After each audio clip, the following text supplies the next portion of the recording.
Aimez-vous la poésie? Est-ce que tu aimes lire? Ah oui, j'adore lire. En fait, je lis quelque chose chaque soir avant de me coucher. Qu'est-ce que tu préfères lire? Ça dépend. Certains jours, je préfère lire un roman, d'autres jours de la poésie. Qu'est-ce que tu lis en ce moment? Tu lis quelque chose d'intéressant? Oui, je lis quelque chose de très beau. Je lis quelques poèmes de Prévert. C'est qui, Prévert? Tu ne connais pas Prévert? Mais tu ne connais rien. Tout le monde connaît Prévert. C'est quelqu'un de merveilleux. C'est un grand poète du XXe siècle. Je connais juste quelques écrivains modernes. Tu sais, moi, la littérature... Tu connais tous les poèmes de Prévert? Oh oui, je connais plusieurs poésies. Par exemple, j'aime beaucoup « Pour faire le portrait d'un oiseau ». Je me rappelle seulement quelques phrases par cœur. C'est le début, je crois. Peindre d'abord une cage avec une porte ouverte. Peindre ensuite quelque chose de joli, quelque chose de simple, quelque chose de beau, quelque chose d'utile pour l'oiseau. Ah oui, c'est pas mal. C'est dans quel livre? C'est quelque part dans ce livre, Paroles. Ah, voilà, page 154. Tu vois, chaque poème a un style différent. Certains poèmes sont très courts, d'autres très longs.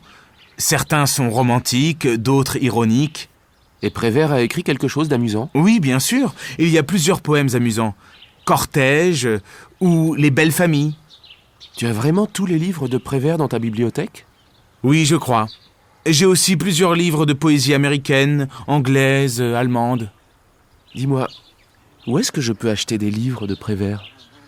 Dans toutes les bonnes librairies. Paul va mal. Comment va Paul? Il ne va pas très bien. Qu'est-ce qui se passe? Tu connais Paul. Il fait très bien son travail, il fait tout parfaitement, mais... Mais quoi? Il va mal. Il ne mange pas bien, il dort mal. Franchement, je suis inquiète pour lui. Il est vraiment stressé alors? Oui. Il voyage constamment. Je ne sais pas comment lui dire gentiment qu'il doit s'arrêter. Tu peux parler librement avec Paul, non? Oui, bien sûr. Mais quand quelqu'un est stressé, il est difficile de dire clairement les choses.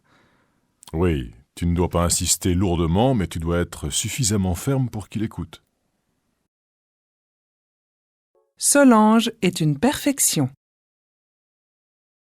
Qu'est-ce que tu penses de Solange? C'est une bonne élève, elle travaille bien? Tu connais Solange? Elle apprend facilement, elle étudie vite. Et elle parle couramment l'anglais, je suppose. Presque. Elle fait tous les exercices parfaitement. Quand je pose des questions en classe, elle est constamment la première à répondre. En plus, elle donne généralement la bonne réponse. Elle est vraiment douée alors? Oui, certainement. Mais franchement, elle est trop parfaite, cette fille. Les autres élèves l'aiment bien? Ah non, au contraire. Ils la détestent cordialement. Au téléphone. Bonjour mon chéri, c'est moi. Je te dérange? Oh non, pas du tout, au contraire. Ça va? Oui, très bien. Et toi, tu as passé une bonne journée? Oui, pas mauvaise. J'ai passé la journée en réunion. J'ai aussi trouvé de nouveaux clients, alors je suis content. Tu as dîné? Oui, j'ai dîné. Qu'est-ce que tu as mangé? J'ai mangé simplement une tranche de jambon, un morceau de fromage et une banane. Tu vois, c'est simple. Je n'ai pas préparé de vrai dîner. Tu as regardé les infos à la télé? Non, je n'ai pas regardé la télé, mais j'ai écouté les nouvelles à la radio, comme tous les jours. Tout va mal. Et toi, ça va? Tu as passé une bonne journée? Oui, très bonne. J'ai travaillé à la bibliothèque et puis j'ai déjeuné avec Solène. Nous avons parlé assez longtemps. Tu sais qu'elle a décidé de partir en Chine? En Chine? Ça alors? Eh bien oui. Elle m'a expliqué tous ses projets pendant le déjeuner. Nous avons déjeuné dans un petit restaurant chinois, justement, à côté de la bibliothèque. Tu sais, elle a commencé à apprendre le chinois. Cette Solène, elle est incroyable. Quand elle a décidé quelque chose... Alors, vous avez parlé chinois ensemble? Oui, bien sûr. Tiens, je change de sujet. J'ai invité Sandrine et Léon à dîner. Ah oui? Ils ont accepté? Bien sûr. J'ai téléphoné à Sandrine ce matin et j'ai proposé une date. Samedi 17. Ça te va? Samedi? Oui, très bien. Qu'est-ce que tu vas faire? Alors, maintenant que les examens sont finis, qu'est-ce que tu vas faire? D'abord, je vais prendre des vacances. Oui, bien sûr. Qu'est-ce que tu vas faire pendant tes vacances? Est-ce que tu vas partir? Oui, je vais aller chez mon oncle et ma tante qui ont une ferme en Bretagne. Je vais être un parfait paysan. Tu vas t'occuper des vaches? Bien sûr. Et je vais aussi aider mon oncle. Nous allons travailler dans les champs. Ça va être intéressant. Ça va changer des examens et des livres. Mais tu vas voir des amis là-bas? Oui, bien sûr. Et puis je vais sortir de temps en temps avec mes cousins. Est-ce que tu vas travailler tout l'été? Non. Je vais rester en Bretagne tout le mois de juillet. Après, je vais partir en Espagne, à côté de Séville. Je vais voir des amis qui habitent dans la région. Nous allons passer 2 semaines ensemble. Tiens, c'est curieux. Louise aussi va aller à Séville cet été. Elle va passer 1 mois là-bas. Louise? Ah bon? Tiens, c'est une coïncidence. Quand est-ce qu'elle va être là-bas? Ah, tu voudrais savoir. Je ne sais pas en fait. Elle va partir cet été. Ah bon? Et toi, qu'est-ce que tu vas faire? Tu vas partir? Non, je ne vais pas partir. Ça va être difficile parce que je vais repeindre mon studio. Ensuite, ma sœur va venir ici et nous allons travailler toutes les deux au supermarché à côté. Ah bon? Tu vas travailler dans un supermarché? Ça alors? Oui, mais juste pour 2 mois. Ce n'est pas possible. Tu ne vas pas prendre de vacances du tout? Si, un peu. En septembre, je vais aller voir une amie à Berlin. Ça c'est bien, c'est une ville passionnante. Combien de temps tu vas rester là-bas? Je vais rester 1 semaine à peu près. Un samedi matin, en famille. Chérie, tu as fait les courses? Bien sûr, j'ai fait les courses. Mais où est-ce que tu as mis les paquets? Regarde, j'ai tout mis sur la table de la cuisine. Fais attention, j'ai déjà ouvert le pot de confiture. Tiens, tu sais, j'ai découvert un nouveau fromage, le Beaufort. Tu connais?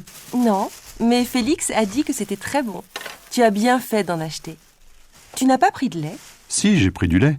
J'ai mis toutes les bouteilles dans le frigo. Bon, et toi, qu'est-ce que tu as fait ce matin? Eh bien, j'ai fait la lessive, j'ai fait du repassage. Tu vois, c'est très intéressant. Ah, j'ai aussi fait un gâteau pour ce soir. Il est magnifique. Il est encore tout chaud. C'est une nouvelle recette? Oui, j'ai trouvé la recette dans le livre que les enfants m'ont offert pour mon anniversaire. Il a l'air bon. Tu fais toujours des gâteaux extraordinaires. Romain et Anaïs, qu'est-ce que vous avez fait ce matin? Moi, j'ai fait mes devoirs, j'ai même refait mon exercice de maths. Moi, j'ai appris mes leçons. Et j'ai fini ma carte de géographie. Vraiment? Mais alors c'est très sérieux. Et vous avez aussi fait le ménage, la vaisselle. Ouais, j'ai fait mon lit. Et toi, Anaïs? Non, elle n'a pas fait son lit. Les enfants, vous avez mis la table? Qu'est-ce que vous avez dit? Je n'ai pas bien compris. Un voyage mouvementé. Alors, ce voyage au Japon? C'était bien, mais un peu mouvementé. Ah bon? Pourquoi? D'abord, j'ai voulu arriver très tôt à l'aéroport, mais j'ai eu un petit problème de réservation de taxi. Il y a eu une confusion avec Alain. Bref, rien de grave, mais j'ai dû prendre le métro finalement. Tu as pu arriver à l'heure pour le vol? Oui, et Alain aussi. Mais nous avons attendu presque 1 heure à l'enregistrement. Enfin. Vous avez pu dormir dans l'avion? Oui, mais pas beaucoup. On a dû travailler sur les documents pour la grande réunion de mercredi à Tokyo. Alain a voulu discuter plusieurs points. Après, j'ai lu 2 rapports, j'ai répondu à quelques mails. À Tokyo, vous avez pu trouver l'hôtel sans difficulté? Oui, mais d'abord, à l'aéroport de Tokyo, j'ai perdu mon agenda électronique. J'ai dû aller déclarer la perte, on a perdu au moins 2 heures. Quelle histoire! Mais après, vous avez vu un peu la ville, j'espère. Non, on n'a pas pu. On n'a pas eu le temps. Mardi soir, j'ai voulu sortir un peu, mais j'ai reçu un appel de Thierry et j'ai dû retourner au bureau pour une téléconférence. Au fait, tu as vu Yoshiko? Oui, heureusement, c'est bien. J'ai pu dîner avec elle mercredi soir, dans un vrai restaurant japonais. Et bien sûr, vous avez bu du saké toutes les deux. Oh oui. Et nous avons eu l'occasion de déguster des sushis délicieux. C'était très agréable. Au fait, tu as entendu la nouvelle? Yoshiko va se marier avec un Suédois. Oui, je sais. J'ai reçu un mail ce matin. Je n'ai pas encore répondu. Elle a déjà vendu sa maison, je crois. Oui, et elle va partir en Suède le mois prochain. Pour télécharger ces dialogues sous format PDF, vous allez trouver le lien dans la description. Notre chaîne Ch'tibi Apprendre le français vous souhaite bon courage. Au revoir.